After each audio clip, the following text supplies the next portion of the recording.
Bonjour, alors une petite vidéo assez courte de présentation de la mise à jour du script ici présent.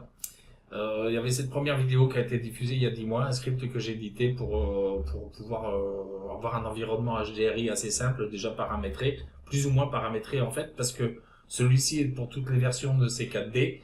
Il a bénéficié dernièrement d'une mise à jour qui sera valable pour les versions de C4D qu'à partir de la R15 parce que c'est une option qui en fait qui n'apparaît qu'à partir de la R15 d'intégrer le HDR dans le paramètre de composition. Ceci dit, si vous n'avez pas la version R15, vous pouvez toujours l'installer sur un dossier à part et puis récupérer quand même les HDRI qui se mettent avec. Alors vous avez deux solutions pour ça. Je vais vous montrer vite fait comment ça se passe. Ici, on a j'ai tout ce dossier-là qui est en fait que vous allez retrouver quand vous allez décompresser. Il y a un exécutable. Quand vous allez installer avec l'exécutable, il y a en plus deux HDR que je fais cadeau, deux HDRI que je fais cadeau qui viennent de Google Maps monter. C'est deux HDRI de ville, de rue aux États-Unis qui peuvent servir pour un environnement. On va voir ça dessus dans les exemples après, sur C4D. Ou alors sinon, vous faites comme le premier HDR, le premier script qu'il y avait, l'installation est décrite ici. Vous l'installez directement à partir de, vous décompressez le fichier et vous l'installez directement, vous l'installez sur votre disque dur à un endroit, puis ensuite vous récupérez ces deux fichiers-là que vous allez mettre dans votre dossier script de Cinema 4D. Comme ça, mais par contre vous bénéficierez pas des deux HDR. Alors comment se passe l'installation? Vite fait, on clique dessus. C'est une installation assez simple. Par contre, il va vous demander justement le chemin d'accès. Donc voilà. Ça, vous faites pas gaffe parce que c'est justement avec une version non enregistrée. Donc c'était la version démo, mais j'avais le droit quand même à faire un setup, donc je me suis pas gêné pour le faire. Ceci dit, voilà, version VR15 ou supérieure. Vous choisissez en français parce qu'en anglais ou hispanique, ça fonctionnera pas. C'est-à-dire qu'en fait, ça dépend de l'interface que vous avez. Mais normalement, vous avez tous à l'interface français. Suivant.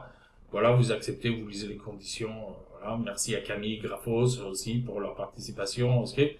Ici, vous avez la possibilité de l'installer directement dans le programme File 86 ou ailleurs, ou ensuite de parcourir. Moi, ce que je vous conseille de faire, c'est que c'est de l'installer comme ça, de pas l'installer directement dans le plugin de C4D, parce que vous allez avoir les HDRI, vous allez avoir tous les fichiers texte de licence, etc., les fichiers de désinstallation et tout qui vont être mis dans le fichier script.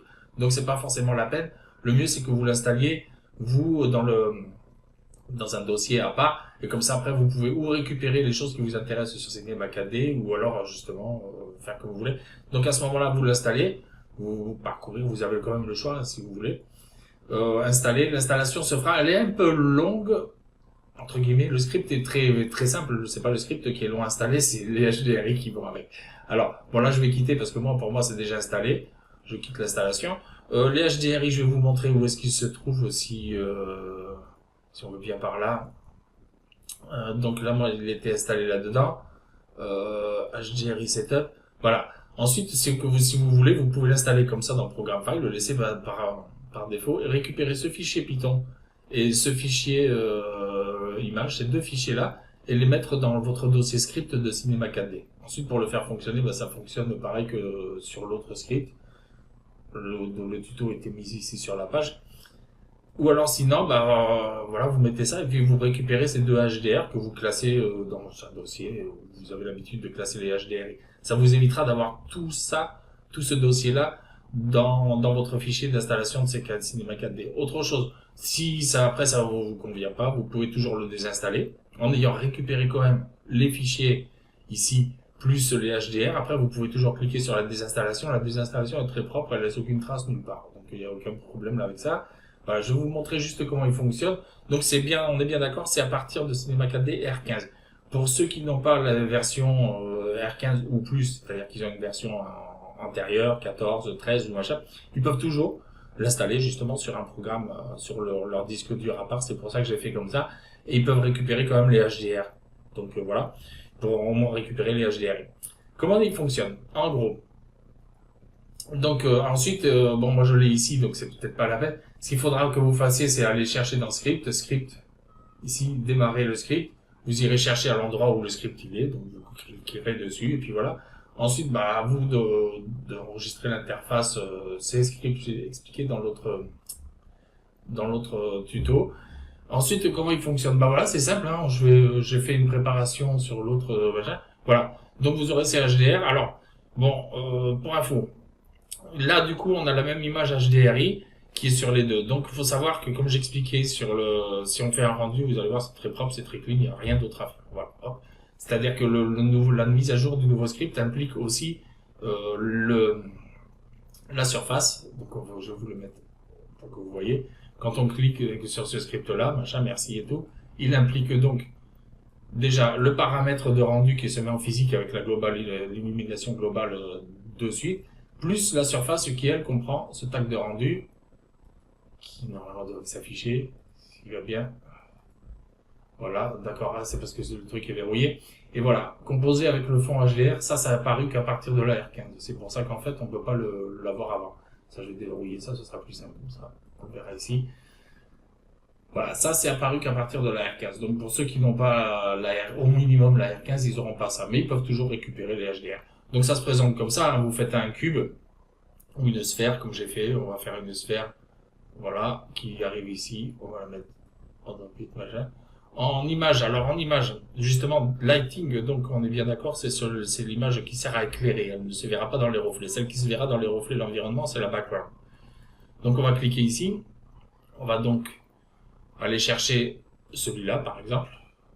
Voilà. Non, c'est pas la peine. Par contre, ce qu'on va faire, c'est que quand elle va s'afficher, on va faire quelque chose. Là, elle est très nette. Et ça, pour un éclairage, je sais pas. Bon, j'ai expliqué déjà avant. Donc, on va mettre un maximum de flou aux alentours de 20%. Je mets quand même, voilà. Et là, après, on va aller sur l'édition de l'image et on va descendre les points blancs de façon à avoir une lumière qui sature vraiment. Pas à ce point-là, hein, mais dans ces eaux-là, quelque chose comme ça. Ça, c'est pour l'éclairage. Et ça ici, on va donc lui reprendre la même image, mais par contre sans la modifier. Non, c'est pas la peine. Voilà, voilà. Et donc là, ici, vous pouvez toujours, ici dans l'éditeur, aller chercher un affichage qui soit plus propre, on va dire. Voilà, si vous voulez, on peut mettre une texture sur sur la boule. Donc on fait la couleur, on va faire juste une réflexion, on va en supprimer ça, on va mettre juste un GXX. Je m'enquiquine pas, hein, je veux dire, je fais vraiment dans le plus simple. Ça sur la sphère, on fait un petit rendu vite fait, et bingo, voilà, la sphère est intégrée complètement. Alors là, effectivement, là, on a un petit problème, on voit quand même l'ombre de la surface, c'est un peu bizarre. Sûrement dû ça me le faisait pas tout à l'heure. On voit un peu l'ombre, donc c'est sûrement dû à l'éclairage ici qu'il faut modifier. Donc c'est à vous de voir comment modifier le truc, parce qu'ici, ça me l'a pas fait, j'ai pris un peu des valeurs au hasard. Et si on regarde ici, voilà, si on regarde sur cette fenêtre-là, ici, qui était sans titre, ah, d'accord, c'est la même. Comment ça se fait? Ok, d'accord. Ici, on fait un rendu vite fait.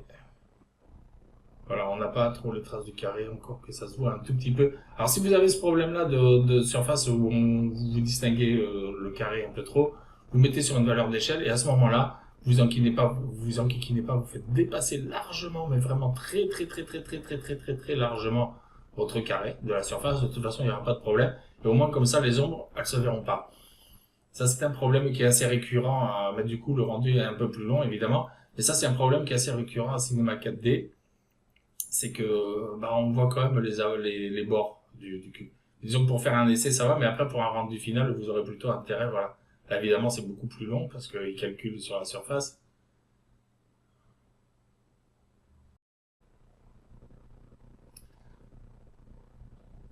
Voilà, donc là, voilà, on n'a plus du tout le problème d'ombre, hein, on est d'accord, mais par contre, les rendus sont un peu plus longs, c'est un fait. Alors, ce que vous pouvez faire aussi, peut-être, c'est regarder ici, de façon à ce que, voilà, ombre propre soit déclenchée, ombre reçue, ils sont obligés, ombre portée, peut-être que non.